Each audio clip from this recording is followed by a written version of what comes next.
Allow me to share my screen with you. Here, this one. So please excuse the layout of my presentation. There. So I hope everybody could see my. Let us skip the previous part.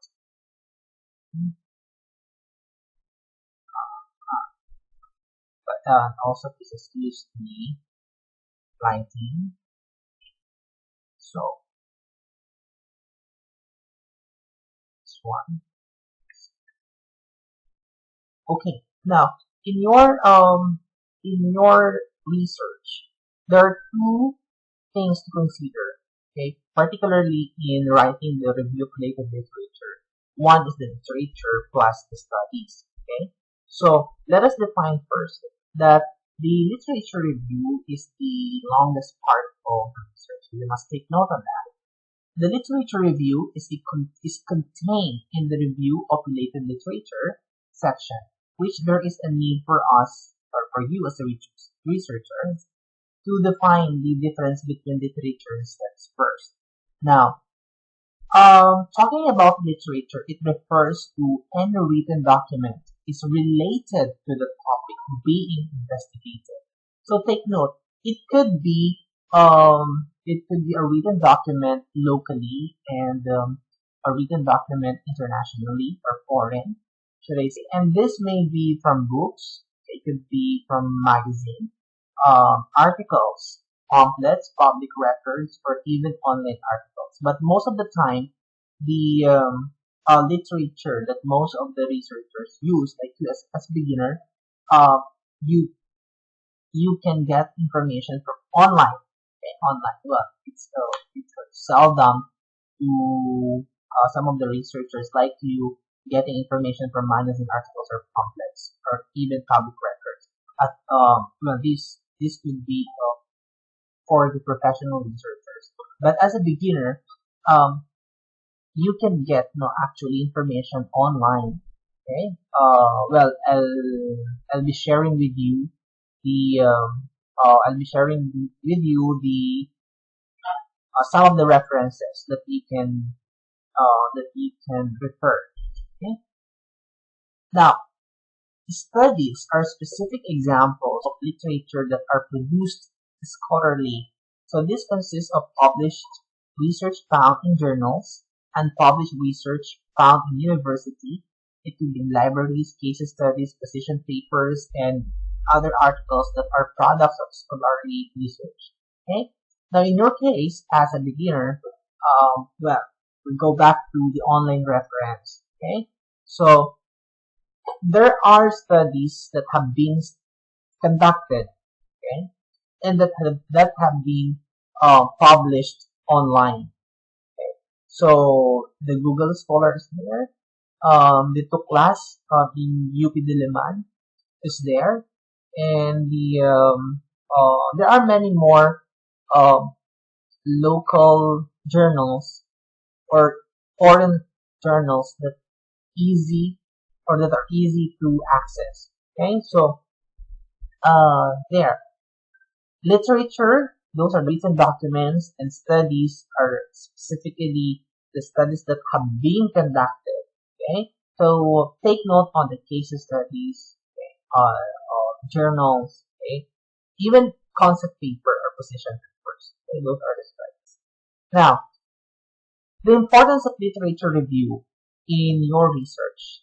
Well, number one, according to Prieto, Naval, Carey, 2017, on page 84, the literature review indicating the research that has been conducted on the topic to ensure that the researcher is not reinventing the wheel. What does that mean? Now, in your research paper, like what we have discussed about variables, these variables must be discussed comprehensively. Now, if in your research you're talking about variable about factors on anxiety, you need to discuss the various factors about anxiety comprehensively. and you found out, okay, definition of anxiety and studies related to anxiety, um, literature or written documents related to anxiety.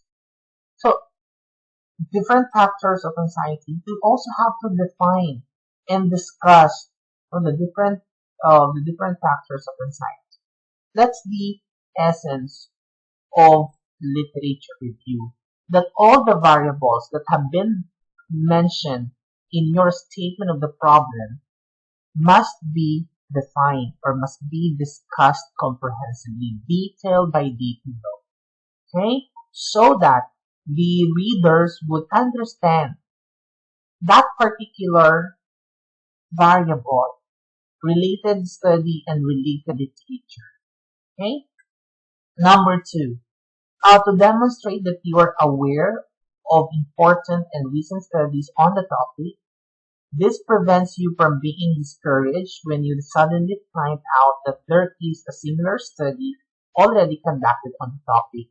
Like what I told you last week in our previous discussion, that you need to investigate if your research topic had been conducted already.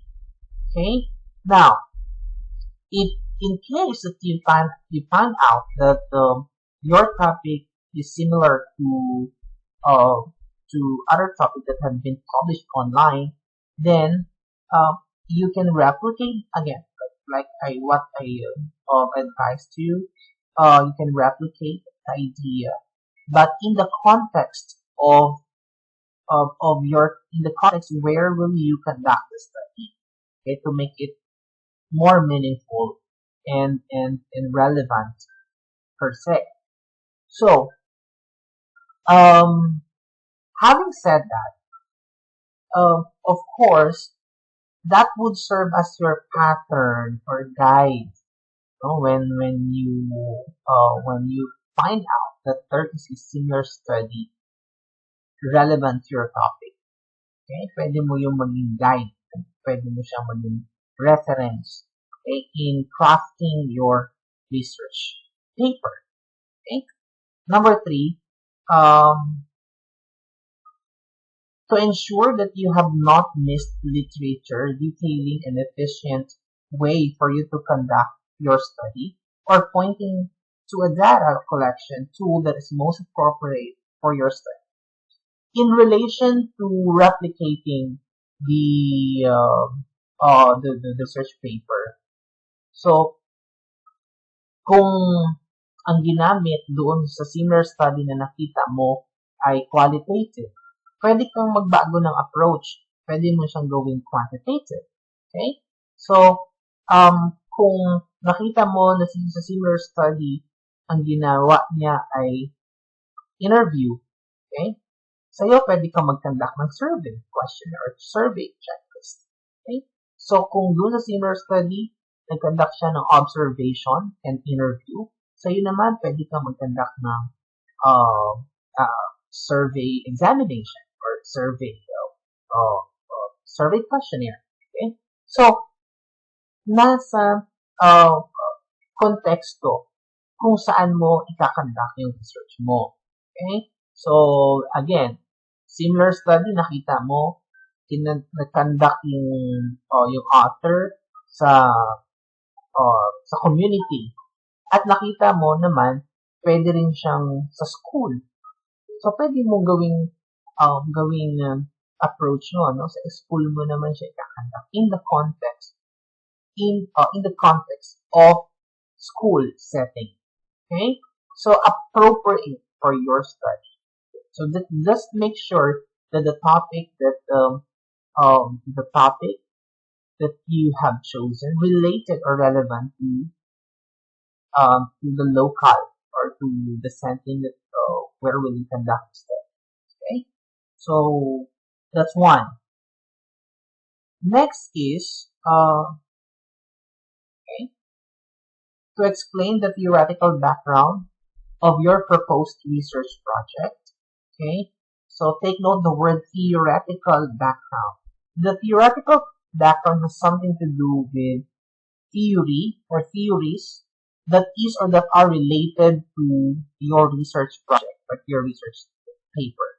Okay, so it could be, well, I know you guys know about the theory of multiple intelligence, okay, the theory in business, the theory of the the theory of 4Ps, 7Ps, or 8Ps, the place, promotion, price, and product. Now, um, like what I said, no, the theory of multiple intelligence, you can use that. No, you can use that theory relevant to your topic. Okay, so um, it is significant to the beginner like you to find out first a theory that is relevant to your topic. Okay, so maganda nga yung topic mo. Okay, let's put it in this way. Maganda nga yung topic mo, maganda yung aim ng study mo, pero wala kang makitang theory na related sa sa topic mo. So, magi-game over ka doon. Okay? Kailangan, ito ang best move. Hanap muna kayo ng mga theory. Well, some of you are coming from business strand, humanities strand, arts and design strand, or automotive strand. So, EVL man yan or itong mga TVL man or ano ba yung mga example na tignan natin, diba? We have home economics and information, communication, and technology, okay, at non-TVL strand, okay? So, all of the things na, or all of the theories are related to your topic, okay? Ay pwede ka makapag-formulate ng research topic, okay? So, tandaan po ninyo yun dahil part po yun ng research proposal defense. Okay? So, that's something that you need to defend, a theory that could support your topic, a theory that could justify your topic. Okay? And lastly, to demonstrate your ability to critically analyze the literature in your study.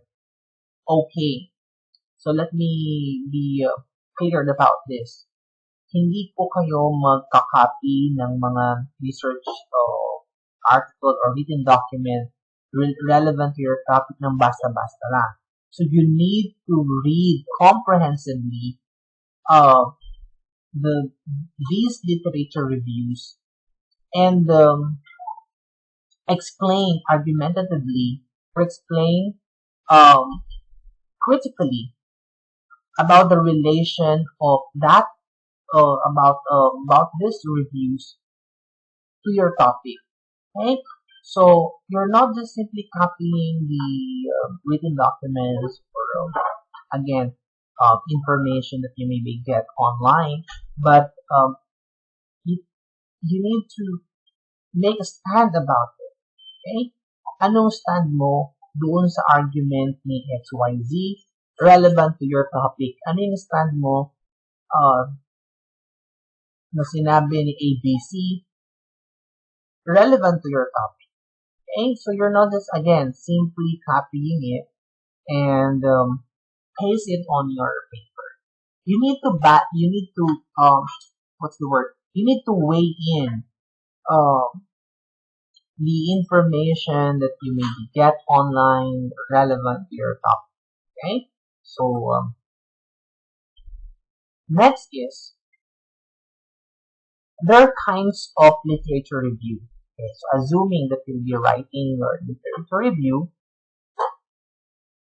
so literature reviews come in various forms and composition according to the purpose of the researcher. Researchers can create any of the following literature reviews. So number one, narrative.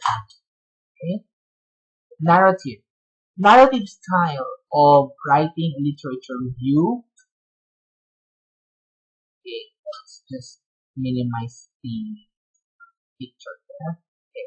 So, um, again, the narrative style of writing literature review is providing overview of the current understanding of the topic as presented in various articles and studies. So the research narrates what other authors or researchers are saying about the topic.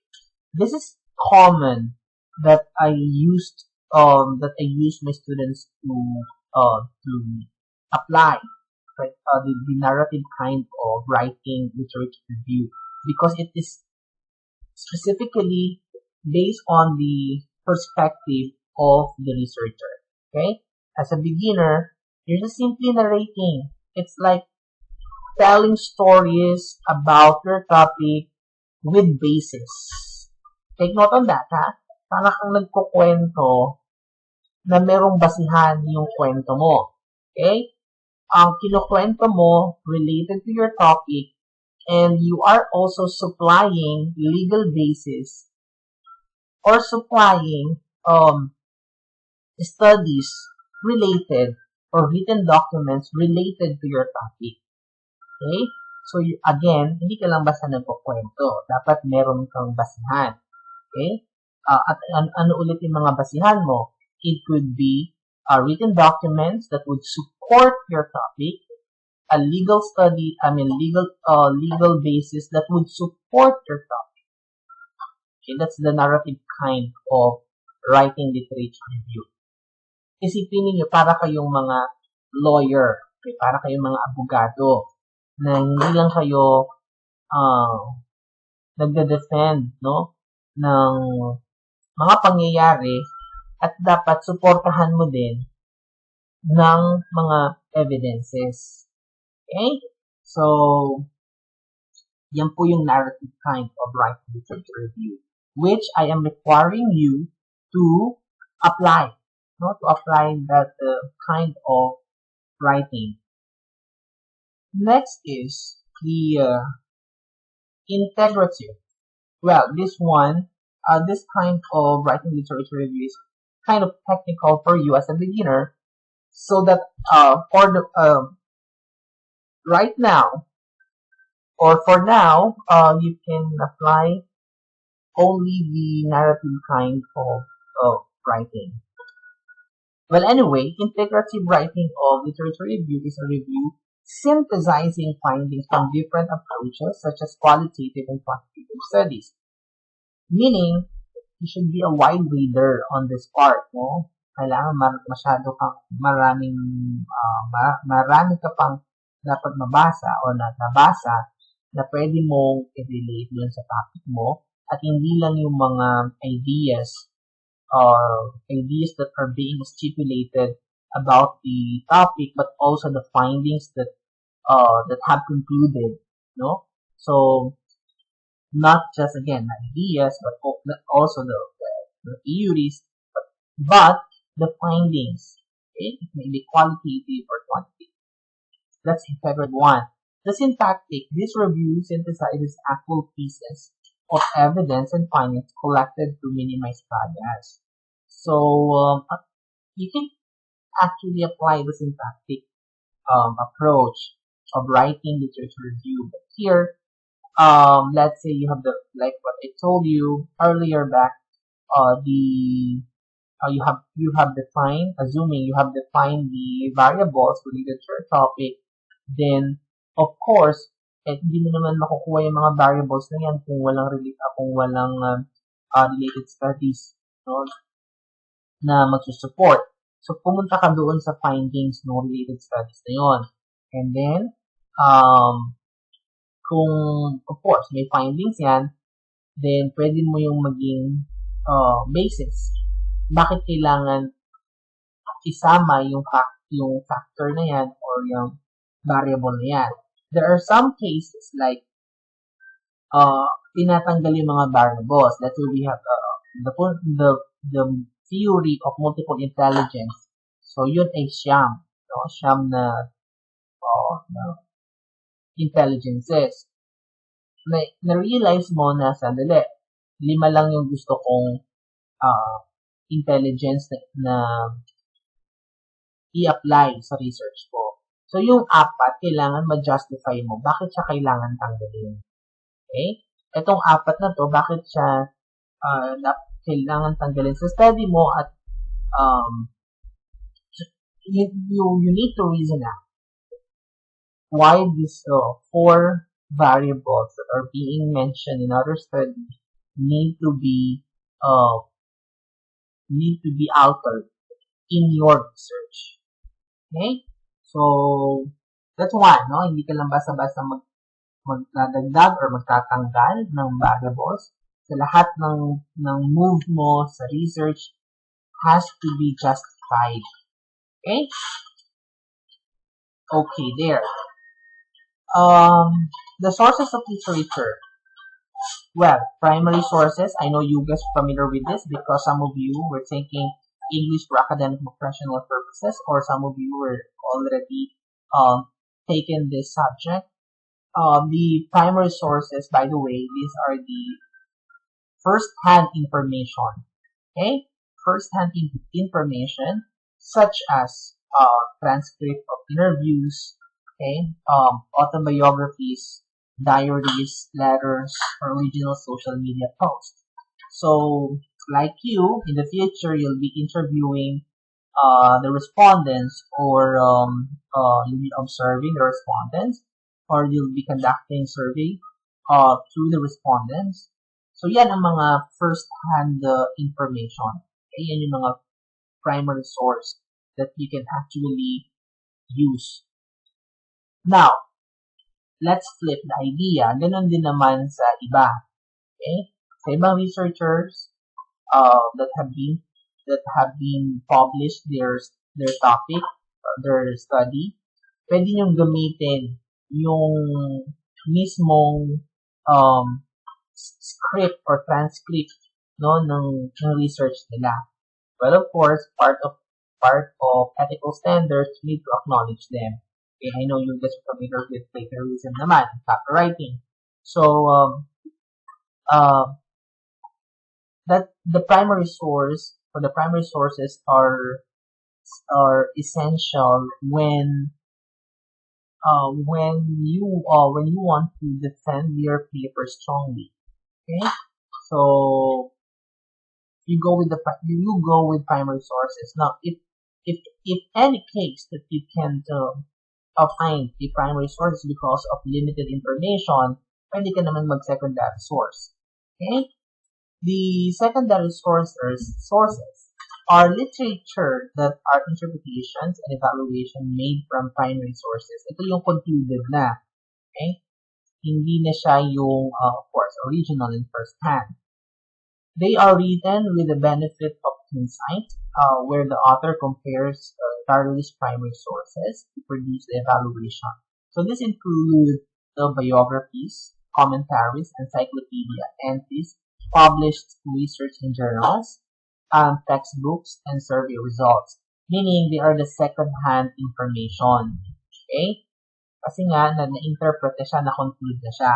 You know how, from this, no, the difference between primary and secondary, this is how the primary sources are powerful than secondary source, right? Because in secondary source, in the secondary sources, researchers have been interpreted, or some of the researchers have been concluded based on the primary sources, and of course, based on their conclusion, that obviously based on their perspective, diba? So, ganun ka powerful ang primary sources na kung especially if you are studying related to history or psychology or social science. Okay? Kasi ikaw mismo ang mag-interpret in the context of your topic. Okay? Well, sa secondary source naman, pwede din naman yun if you as a researcher agree to the idea of the of that second-hand information. Okay? Now, the tertiary sources are distillations and collections of primary and secondary sources. Okay? Tertiary sources serve as a good jumping off point for searching more direct examples. or direct references that contain the actual data on the event. So, what are those tertiary sources? It could be almanacs, fact books, chronologies, indices and bibliographies, directories, Wikipedia. Wikipedia articles on the topic can sometimes count as tertiary sources because hindi na siya original at mayroong nag-publish na ng research na yan, then nagbase lang yung tertiary researchers doon sa secondary, which itong secondary nag-base lang sa tertiary, sa primary, should say. Okay? So, now, the question here is, sir, what type of sources are we going to refer when we are writing our literature review? You as a beginner, you go to secondary sources. Okay, secondary sources would be enough for you. Well, if you are wide readers, let's say, and you're good on analyzing documents, or you're good on analyzing text critically and logically, well, you go to primary sources. Okay, the risk in identifying or exploring or getting primary sources would be kailangan mong pumunta sa mga public library. Okay, it could be National Library or library in different universities. Okay, ito yung kasi merong mga unpublished material na somehow important, at sometimes dun sa mga unpublished material na yon, meron tayong significant na makukuha sometimes, So, again, if you're a really eager researcher, and motivated researcher, pupunta ka sa mga iba't ibang mga libraries in different universities or school or national library kasi marami doon na mga related studies or related articles. Okay, but of course, we know the fact that how online is diversified, right? Marami rin tayong makukuha mga information online. If you as a beginner, you go online when searching related information of your topic. Okay, so I hope you guys were able to appreciate how literature review is powerful in your research. Okay, how the literature review is like a Bible in research, because again, in literature review, it discusses comprehensively, detail by detail, about the variables that you have mentioned in your study, that the readers should know, should understand why these variables are being mentioned or stipulated or explicitly mentioned in your study. Okay? So, isipin niyo lang na para kayong mga lawyer na nagpo-provide, naghahain ng ideas, at itong mga ideas na yon have to be justified. Alright? Now, at least you know what's the difference between literature and studies and the sources, the guidelines when writing literature review, and the different sources that you may use when you're writing literature review. At plus, meron pang mga rules ang literature review. Okay? Let me just tell you, when you're writing the RRL, it has to be 60 to 70 references. No? Hindi ko kailangan ng single author lang or second author lang. You need to have multiple authors, okay, multiple authors, um, that their works or their research for articles related to your topic. Baka naman from the page 1 of your RRL down to the last page of your RRL, isang tao, dalawang tao lang yung nag-argument or isa o dalawang tao lang yung reference mo. Of course not. So well, at least, anyway, you're a beginner or nagsisimula pa lang naman kayo magsulat, well, I would appreciate at least you have 30 to 50 references. Okay, 30 to 50 references. I mean, 30 to 50 different authors or journals. Okay? Now, what's the reason why you need to find various references? Well, I know you're thinking of to make your research believable. Well, if that's what you think, that's correct. Because your topic has to be credible, diba? So, to be credible, you need to provide various references para maging kapanipaniwala yung topic mo at katanggap-tanggap ang topic mo.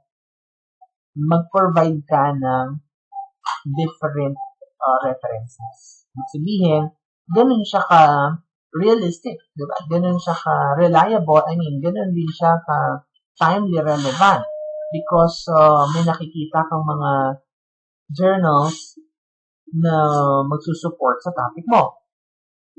Now, let's flip the idea. Sir, paano naman kung wala kaming makitang related study dun sa topic na pinapropose namin? That's impossible. That's impossible. Well, why did I say it's impossible? Because merong mga references na hindi directly na may mention yung topic, but the implication of their ideas. This is what we call implied thought or implied idea. Yung gusto nilang sabihin, no, ay somehow magre-relate dun sa topic mo. Although hindi siya specific na mention. Okay, let's talk about, sabihin natin, we're talking of the intelligence, no? So, hindi niya mention yung word na intelligence. But the paragraph says about intelligence. Right? So, ganun. Yun yung sasabi natin mga implied thought. Hindi siya specific na mention, pero yung sinasabi nung kanyang argument is about intelligence. Okay? So, it's impossible to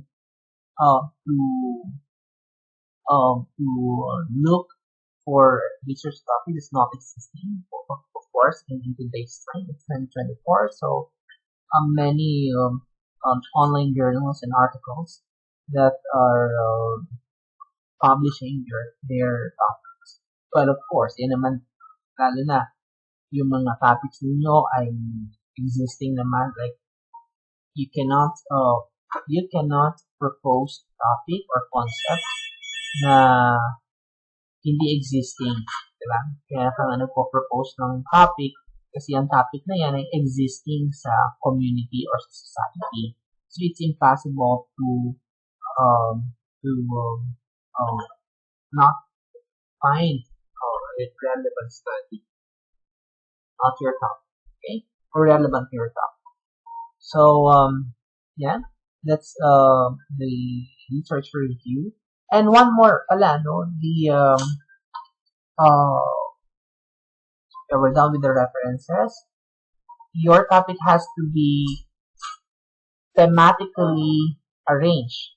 So when we say thematically arranged, kung ano yung pagkasunod-sunod ng SOP mo, kung ano yung pagkasunod-sunod ng statement of the problem mo. Let's say, nauna ka, okay, doon ulit tayo sa multiple intelligence.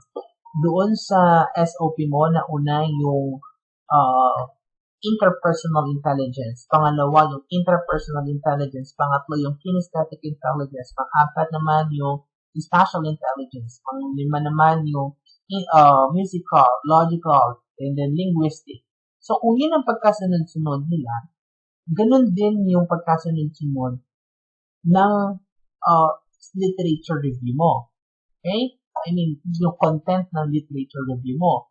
Nauna, si interpersonal intelligence. So, dun sa RRL mo, ang una dapat makita na sa discussion is yung interpersonal intelligence. Okay? Now, paano mo siya i-discuss? Hanap ka ng mga written documents about interpersonal intelligence. Hanap ka ng related studies about interpersonal intelligence. One topic, at least 3 to 5 paragraphs. Kung 9 ang variables mo, so kung ang rule natin is 1 is to 3, 1 variable to 3, 1 to 3 paragraphs. So, may 27, no? Meron ka ng 27, 9 variables times 3. Okay, so you have 27 paragraphs. Meron pa yun, hindi lang yun. You need to add personal justification. So, plus 1. Okay? So, each variable, mag-add ka pa ng isa pang paragraph, your personal justification. Kasi may nakita kang written studies, written document, may nakita kang related studies, locally and foreign. Okay, pa yun, no? So, pag yung local, syempre may local studies ka related dun sa topic mo, and then local literature related dun sa topic yun, which is interpersonal intelligence. Plus, meron pang foreign, no? Foreign literature related dun sa interpersonal intelligence. And foreign studies related dun sa interpersonal intelligence. So, meron kang apat, no? Na kailangan mention. Okay? Local literature, local studies, foreign literature, foreign studies. Okay? So, pwede mo naman yung isama doon sa tatlong paragraphs na yon. Okay? So, pagsamahin mo na yung local literature at saka local studies. Tapos, pangalawang paragraph, yung foreign literature at saka yung foreign studies. Yung pangatlong paragraph, pwede mo ding ilagay yung personal justification mo. O kaya naman yung conclusion ng first and second paragraph. Okay, kaya nga, ang may sabi akong plus 1, at least 3 to 4 paragraph. But most commonly, na ginagawa ng mga beginner researcher like you, ay at least pinagsama na nga nila yung first and second paragraph is yung personal justification nila yung sa pangatlong paragraph. Okay? So, yun po, no, ang rule niyan. Kung ano yung pagkakasunod-sunod ng mga variables sa yung research questions or statement of the problem, ganun din yung pagkakasunod-sunod ng discussion sa inyong review of related literature. Okay? So, I hope you guys are guided with that. Again, the RRL is conservative part of research, and I'm very particular when it comes to checking the RRL. Okay? Because, again, ito kasi ang the chapter of enlightenment, okay? Where the readers should be enlightened about your topic. Okay? So, for now, you need to think of about the theory that may that would be related to your topic.